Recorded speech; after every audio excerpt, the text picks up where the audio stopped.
원래 안 울려고 했었는데 왜 눈물이 나죠? 최대한 안 울려고 노력을 했거든요. 부모님 얘기만 하면 눈물이 나죠. 그래서 되게 안 울려고 노력했는데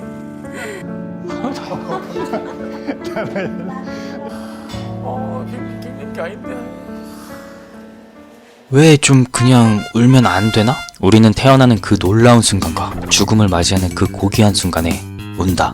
아, 이 운다는 행위는 얼마나 신성한 것인가. 하지만 우리 사회는 어째서인지 눈물에 관대하지 못하다. 학창시절 친구와의 싸움에서 울면 지는 것이라고 암묵적인 법칙이 있었다. 사실 왜 울면 지는지 아무도 설명해주지 않았지만 말이다. 나는 주로 우는 쪽이었기 때문에 이것이 궁금해졌다. 자고로 남자는 평생 동안 단 3번만 운다고 했던가. 태어나면서 한 번, 부모가 돌아가셨을 때 한 번, 결혼하며 나라가 망했을 때 한 번. 남자든 여자든 분명 울고 싶을 때가 많고 남몰래 눈물을 훔치는 경우도 다분할 것이다. 하지만 사회적인 굴레 때문인지 눈물은 왠지 떳떳하지 못하다. 참아야 하고 감춰야 하고 숨겨야 하는 것으로 인식되어진다. 실제로 우리는 눈물을 참는 것에 익숙해져 있다. 어릴 적 서러움에 눈물을 흘리면 엄마는 항상 울지마 뚝 이라고 말씀하셨다. 나이 들어서는 뜨거운 눈물이 눈물샘을 비집고 올라올 때면 고개를 뒤로 젖히고 주책 없이 라는 말로 자신의 눈물샘을 탓하며 그것을 억누르곤 한다. 이처럼 우리는 우는 것에 인색한 사회에 살고 있다.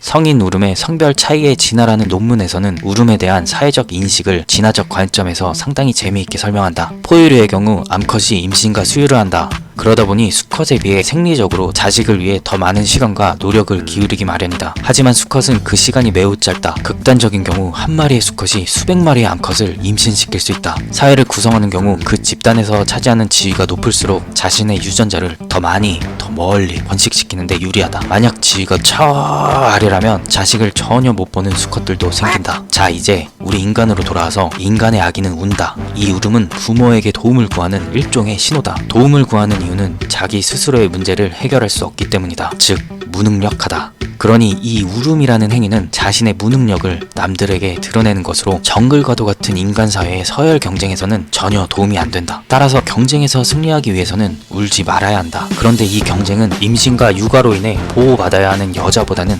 남자에게 중요하다. 이러한 이유로 우리 사회는 여성의 눈물보다는 남자의 눈물에 그리 관대하지 못한 것이다. 눈물 대신 침이 나온다면 쓱 닦으면 되고, 콧물이 나온다면 나 감기야 하면 되고, 손톱이 길어진다면 나 손톱 길러 하면 되는데 왜 하필 엄청 티가 나는 눈물이 나오는 것일까? 눈물에는 크게 기본 눈물, 반사 눈물, 감정 눈물 이렇게 3가지 종류가 있다. 기본 눈물은 밤낮으로 눈에 고인 그 눈물이다. 눈물샘은 끊임없이 눈물을 분비하고 우리는 쉴 새 없이 눈을 깜빡이는 방법으로 눈 전체를 적신다. 반사 눈물은 외부 자극에 대한 반응이다. 양팔을 깔 때나 티끌이 눈을 건들 때 보호자로 나선다. 감정 눈물은 희노애락의 눈물이다. 이 중에 우리가 신경 써야 할 것은 감정 눈물이다. 감정 눈물은 상황에 따라 맛부터 다르다. 분노에 차서 흘리는 눈물은 짠맛이 강하다. 화가 극도에 달하면 수분이 적고 나트륨이 많은 눈물이 나오기 때문이다.